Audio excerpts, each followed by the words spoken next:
Baik, Assalamualaikum warahmatullahi wabarakatuh. Selamat malam semuanya. Kami dari kelompok 10 ingin mempresentasikan hasil kelompok kami.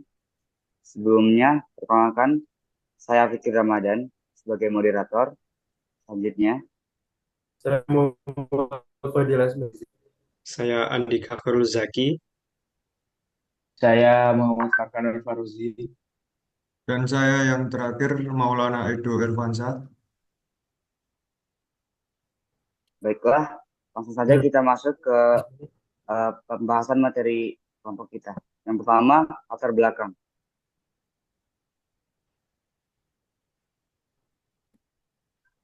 latar belakang dari presentasi kami kali ini yaitu energi merupakan komponen esensial dalam kehidupan manusia, mendukung aktivitas industri, transportasi, dan rumah tangga. Sumber daya bumi mencakup semua bahan yang berasal dari alam, yang dapat diberikan menjadi sumber daya terbarukan dan tidak terbarukan. Untuk sumber daya terbarukan, seperti energi matahari dan angin. Dan untuk contoh sumber daya tidak terbarukan, yaitu seperti minyak dan gas. Peningkatan konsumsi energi dan eksploitasi sumber daya alam seringkali menyebabkan dampak lingkungan negatif, seperti pencemaran dan perubahan iklim. Oleh karena itu, pengelolaan yang berkelanjutan sangat diperlukan untuk mengurangi ketergantungan pada sumber daya tidak terbarukan dan mendukung keberlanjutan. Kebijakan energi dan inovasi teknologi seperti energi terbarukan semakin penting untuk mengatasi tantangan ini. Kesadaran akan perlunya praktik berkelanjutan juga semakin meningkat di kalangan individu dan komunitas. Jenis sumber energi dibagi menjadi dua, yaitu energi terbarukan dan energi tidak terbarukan. Energi terbarukan itu adalah sumber energi yang dihasilkan dari sumber daya energi yang berkelanjutan jika dikelola dengan baik. Antara lain panas bumi, angin, bioenergi, matahari, aliran dan terjunan air, serta gerakan dan perbedaan suhu lapisan laut.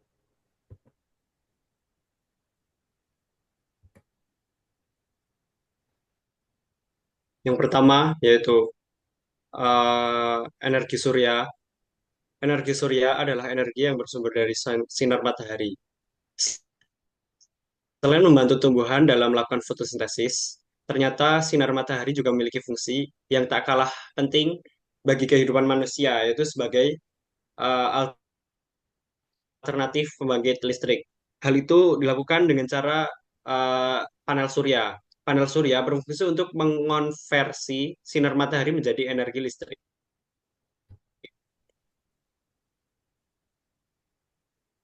Sumber energi terbarukan yang selanjutnya yaitu angin. Energi angin adalah sumber energi yang berasal dari angin, yang digunakan untuk menghasilkan listrik melalui turbin angin. Proses ini melibatkan konversi energi kinetik dari angin menjadi energi mekanis, yang kemudian diubah menjadi energi listrik. Energi angin memiliki beberapa keuntungan, salah satunya yaitu ramah lingkungan, karena tidak menimbulkan emisi gas rumah kaca, energi yang tidak terbatas, biaya operasi rendah, dan lain-lain.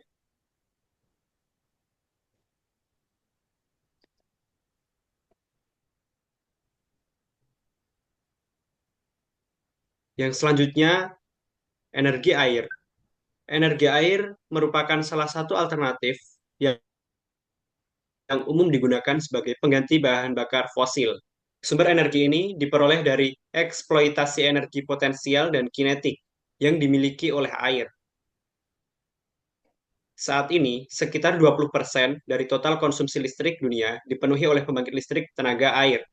Pemanfaatan energi air melalui PLTA menjadi salah satu solusi yang efektif dalam memenuhi kebutuhan energi listrik masyarakat.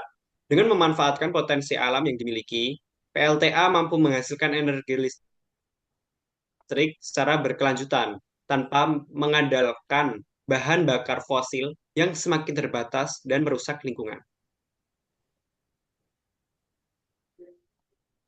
Yang selanjutnya adalah panas bumi. Energi panas bumi atau geothermal adalah pemanfaatan energi panas bumi yang berasal dari bawah permukaan bumi untuk bisa menghasilkan listrik ataupun panas. Untuk dapat memanfaatkan energi panas bumi, bisa dilakukan dengan cara membuat galian hingga kedalaman tertentu pada titik panas bumi. Kemudian, energi panas tersebut bisa dialirkan untuk dapat menggerakkan turbin. Nah, gerak turbin inilah yang bisa dimanfaatkan untuk memutar generator.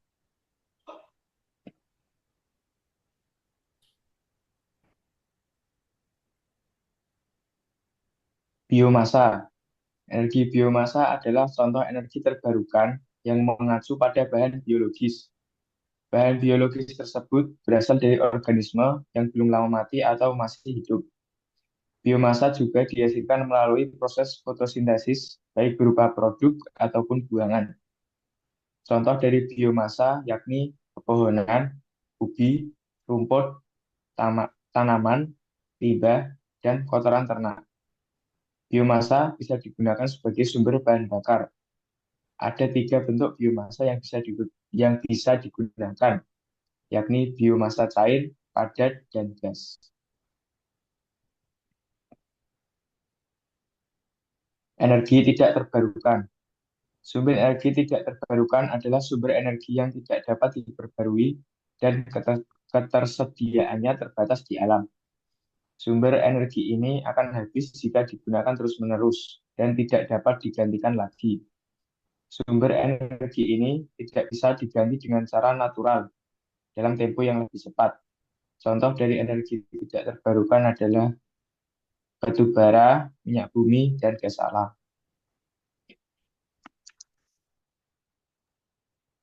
Kemudian sumber daya bumi. Sumber daya bumi adalah segala sesuatu yang ada di bumi yang dapat dimanfaatkan untuk kehidupan manusia di bumi. Sumber daya bumi dibagi menjadi dua, yaitu sumber daya hayati dan sumber daya non-hayati.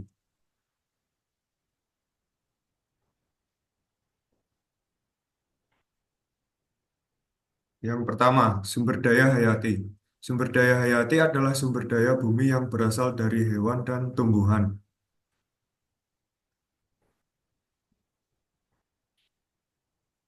Sumber daya hayati hewani. Sumber daya hayati yang berasal dari hewan. Hampir semua bagian tubuh hewan dapat digunakan untuk berbagai kebutuhan manusia, mulai dari kulit untuk pembuatan tas, tulang bisa dimanfaatkan untuk kerajinan, daging untuk bahan makanan, rambut untuk bahan pembuatan jaket. Contoh, benang wol yang terbuat dari rambut domba.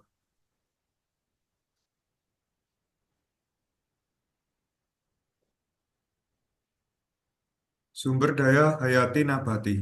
Sumber daya hayati nabati atau tumbuhan dapat dimanfaatkan untuk bahan pangan, bahan material bangunan, bahan bakar alternatif, dan bahan baku industri. Contoh, kayu jati biasa digunakan untuk bahan bangunan. Sumber daya alam Yang kedua, non-hayati merupakan sumber daya alam yang bersumber dari makhluk tak hidup dan ketersediaannya dapat dipergunakan oleh seluruh makhluk hidup antara lain air, tanah, udara, dan juga sinar matahari.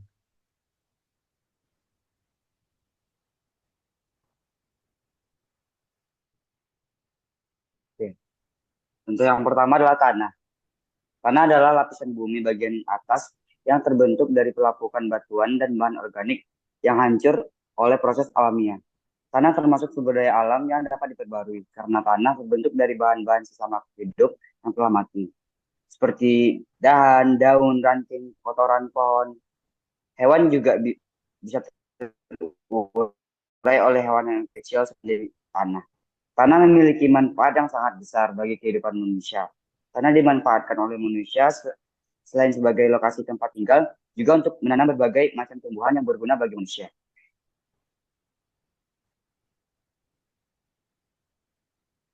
Yang kedua, air. Air adalah sumber daya alam dan hayati yang sangat penting bagi kehidupan manusia. Sumber air utama meliputi air permukaan seperti sungai, danau, air tanah, dan air hujan. Air memiliki banyak penggunaan, termasuk untuk kebutuhan hidup, pertanian, industri, dan pembangkit listrik. Kualitas air sangat berpengaruh pada kesehatan manusia dan ekosistem dengan risiko kontaminasi dari limbah, Saat ini isu kekurangan air dan polusi menjadi tantangan besar sehingga pengelolaan berkelanjutan sangat diperlukan untuk memastikan ketersediaan dan kualitas air.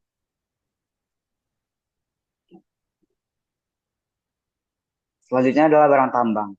Barang tambang adalah sumber daya alam yang diekstraksi untuk digunakan dalam berbagai industri. Contohnya termasuk logam seperti emas, tembaga, dan aluminium, serta mineral seperti batu bara, garam, dan pasir. Barang tambang ini sering digunakan untuk konstruksi, produksi energi, dan pembuatan barang konsumen. Proses pendambangan dan pengelolaan barang tambang dapat memiliki dampak lingkungan yang signifikan.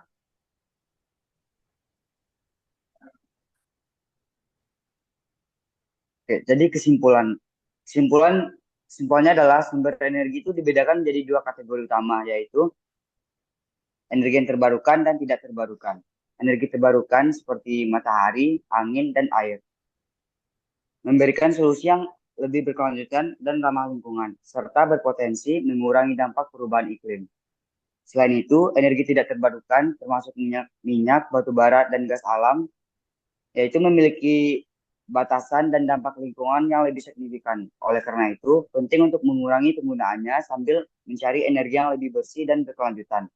Transisi ke energi terbarukan adalah langkah krusial untuk menciptakan masa depan yang lebih baik dan berkelanjutan.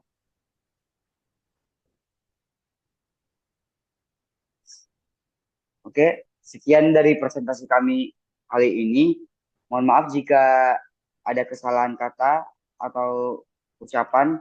Terima kasih atas perhatiannya. Assalamualaikum warahmatullahi wabarakatuh. Ya, ya, bro.